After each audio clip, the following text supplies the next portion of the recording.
किसी गांव में भोला नाम का एक किसान रहता था। उसका जीवन कठिनाइयों से भरा हुआ था। भोला हर रोज सुबह अपने खेतों में काम करने के लिए निकल जाता। एक दिन भोला अपने खेत में काम कर रहा था, तभी उसका दोस्त मोहन वहां आ गया। अरे भोला, बारिश का मौसम आने वाला है, अपने खेतों में दवाई छिड़क दे, नहीं तो अगर बारिश ज्यादा हो गई तो तेरा खेत डूबने के कारण खराब हो जाएगा।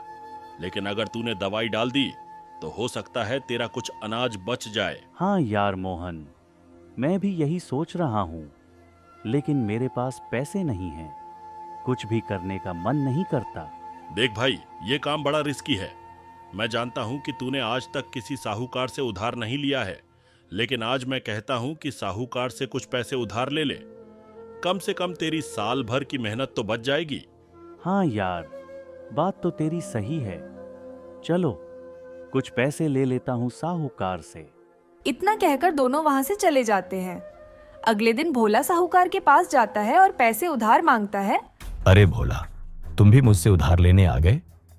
तुम्हें तो बड़ा गर्व था कि तुम कभी किसी से उधार नहीं लोगे।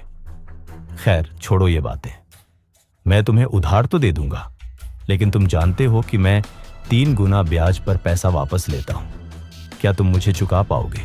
साहब, आप उसकी चिंता मत करें, मैं आपको ब्याज सहित पैसा लौटा दूंगा। बस अभी मुझे कुछ पैसे दे दीजिए। साहूकार भोला को पैसे दे देता है।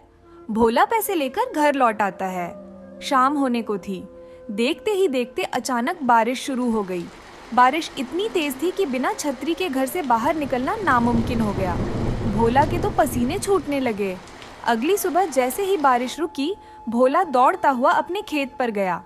वहां पहुंचकर उसने देखा कि उसके खेत में जगह जगह पानी भर गया था। उसकी सारी फसल बर्बाद हो चुकी थी। हे भगवान, ये सब मेरे साथ ही क्यों हुआ? क्या तू एक दिन और बारिश नहीं रोक सकता था? कम से कम मैं अपने खेत का थोड़ा बहुत अनाज तो बचा लेता। अब मैं क्या करूं? मेरे पास अब कुछ नहीं है। कुछ दिन बाद साहूकार भोला को अपने पास बुलाता है और कहता है, अरे भोला, चल चल, अब वक्त पूरा हो चुका है।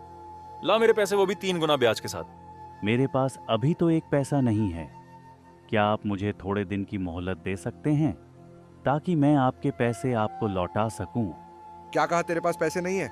आज से तेरे खेत की जमीन मेरी हुई।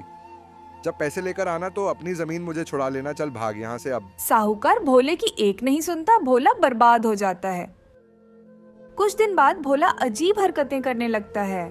गांव वालों को पता चल जाता है कि भोला अब दिमागी हालत से सही नहीं रहा। साहूकार की वजह से आज भोला अपने होश में नहीं है। मेरे बच्चों, एक बात याद रखना, कभी भी गरीबों को इस तरह परेशान ना करें।